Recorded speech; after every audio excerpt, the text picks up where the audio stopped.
Hello guys, welcome back to my channel, and today we are going to discuss design of RCC columns as per the Indian standard. And so let's take a quick review of columns. What is a column? A column is a compression member and it is subjected to axial loading. Okay, so it is assumed that the the load passes through the centroid of the cross section of the column. So what is the basis of design? So we'll quickly go through the basis of design. So first of all, the IS code mentions that it should satisfy the criteria for minimum eccentricity. So what happens is, in reality, that load is never axial. It is generally not passing through the centroid. So what the IS code says, the minimum eccentricity, that is E minimum, should be equal to L upon 500 plus dy 30, and it should always be greater than 20 mm. Okay, so what is L here? L is the unsupported length of the member and D is the least lateral dimension. What is the least lateral dimension? Suppose this is a column, this side is 400 mm and this is 500 mm. So the least lateral dimension would be 400 mm, and it should suffice the criteria for minimum eccentricity. Then you will have the loading, so that will be an axial load, say P. Fine. Okay, so IS code says if your column satisfies for this, you can design your column with the following expression, that is PU equals 0.45 FCK AC plus 0.67 FY ASC. So what is PU here? This is the ultimate load that is subjected, that the column is subjected to. The P is the working load, and for PU you have to multiply it by the partial safety factor. So FCK is your grade of the okay. So the characteristic strength of the concrete, and AC is the area of concrete, and ASC is the area of steel. So you don't have to confuse area of concrete with the gross area. The gross area is denoted by AG. So so what is ASC? Sorry, what is AC? That is AG minus ASC. Fine. So that is the basic two expressions that you need to know before starting with the design. Now let us see the detailing of reinforcement in columns. So as per the code, it has been mentioned that the main steel should be around 0.8 to 6% of the cross-sectional area. So this would be useful while designing the column. You have to assume a percentage of steel, and the number of bars, that is 4 for square column and 6 for circular column. That is the minimum value, 4 for square and 6 for circular. That is with the main steel. And for the transverse reinforcement, that is ties, um, you have two things, that is pitch and the other one is diameter. Pitch, it says the pitch should not be more than the least of the following, that is the least lateral dimension of the column and 16 times the the diameter of the smallest bar and 300 mm. And similarly the diameter is 0.25 times the diameter of the largest bar and 5 mm. It should not be less than any of these two. So let's start off with the design. This is the question given to us, that is, to design, you have to design a short RCC column and it has an effective length of 3.5 meters and it is required to resist an axial load of 750 kilonewton. So let's assume that this is the ultimate load, PU. Okay, then design it using M20 concrete and Fe 415 steel. So the first step here is, you don't have the dimension of the column, you have to find out the dimension. So you have to assume something first to get going. So the first step would be to assume a percentage of steel. So in this, so depending upon the load, the intensity of the load, greater the load, you'll have to provide more steel. So in this case, I'm assuming 1% of the gross section area. So your first step would be assume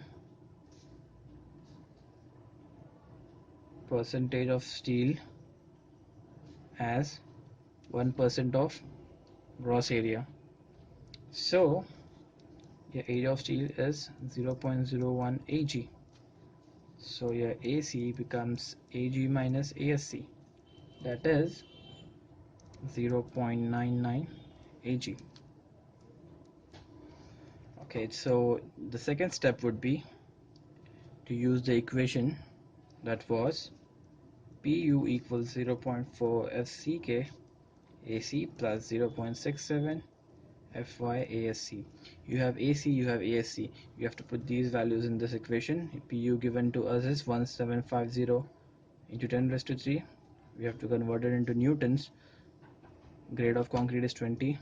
AC is 0.99 Ag plus 0.67 into 415 into ASC is 0.1% of the gross area. So only unknown here is Ag. So when you solve this on your calculator, you get 163,543 mm square. So I'm assuming that this is a square column. So the size of column would be under root of 163,543. So that is around 404 mm. So just assume a multiple of 10 or something, like 410 we can take here. So 410 mm. So your provided area of the gross area would change here. Ag would be 410 square, that is 168,100 mm square. So once you come down to this, you have to check it for minimum eccentricity. So as we all know, the check for minimum eccentricity is already satisfied because our size of column is more than 400 mm. So mostly it would be for more than 400 mm, but if it is less than 400 mm, your criteria for minimum eccentricity will not satisfy. So in that case, you have to change the cross sectional area of the concrete, or you may have to change the percentage of steel. Okay, so we have the gross area, we don't have the area of steel yet. So what I'll do is, the third step would be to find the area of steel. So we'll write this equation again. FCK AC plus 0.67 Fy ASC.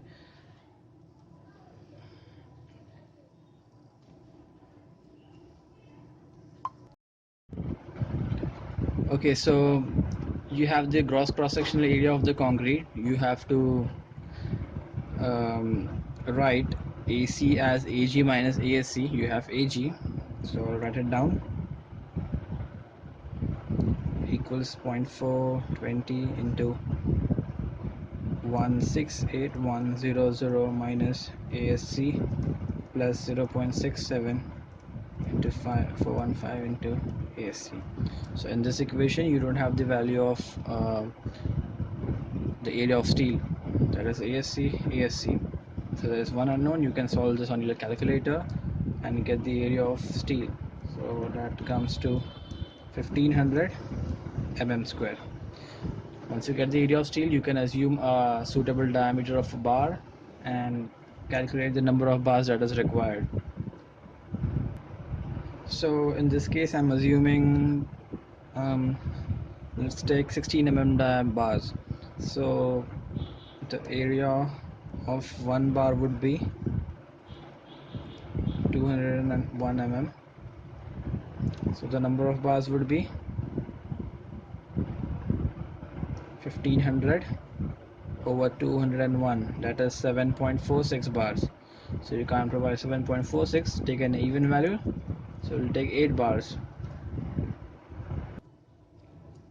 So once you get the number of bars, you can do this extra step, that is to calculate the area of steel that is provided. You can multiply 8, that is 8 into 5 by 4 into 16 square, so that is 1608 mm square. So this is the actual area of steel that you are providing. So that's all with the design of main steel. Now the second part would be the design of the transverse reinforcement. So let's see how it is going to be. So the next step is the design of transverse reinforcement. So we need two things here, that is the diameter of the reinforcement and the pitch that you have to provide. Pitch is nothing but the spacing in between the transverse reinforcement, that is links or ties you can say. So I'll start off with the pitch. So we have three conditions here. The first condition is that it should be either 300 mm or 16 times d. The value of d here is the diameter of the largest longitudinal bar. That is 16 into 16, and it comes to 56 mm. The third condition is least lateral dimension of the column. So in our case, it is both the sides are same, so 410 mm. So it should be the least of the following. So the least of the following is 256 mm. You can always provide lesser than this, but it should not be more than the least of the following. Okay, so that's with the pitch. The next step is to find the diameter. So in diameter there are two conditions. The first one is it should be 0.25 times the diameter of the smallest bar. So we are providing 16 mm bars only, so 0.25 into 16, that is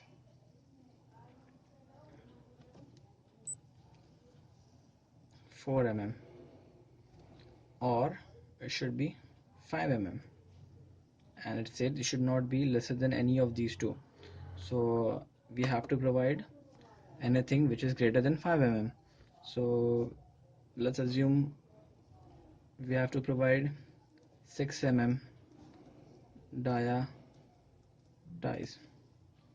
Okay, so our final design summary is to provide 8 16 Torr steel bars with 6 mm links or ties at 256 mm center to center distance. I'll quickly show you the cross-sectional area and the plan how it would look after you have designed the entire column. So this is what your final figure should look like. So in this figure I'll quickly show you the details. These bars, so this is a plan, okay, this is a plan. These bars are the main bars, that is 16 Torr. Okay, you have to name it like this, and this right here, these vertical and horizontal lines, that is the transverse reinforcement. We'll show it in the section. Okay, so these horizontal members,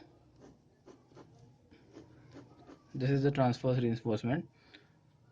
You have to name it as 6 mm at 256 mm center to center.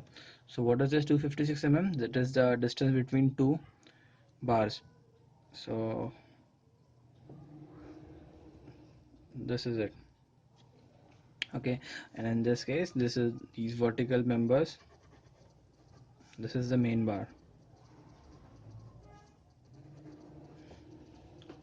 So that's all with the design of columns. I hope you like the video, and in the next video I'll show you how to design helical reinforcement for a column. So this was just transverse reinforcement, that is normal ties and links, and in the next video I'll show you how to provide helical reinforcement. So that is this is the column, the reinforcement goes around the column. So I'll show you that in the next video. Till then, take care, bye.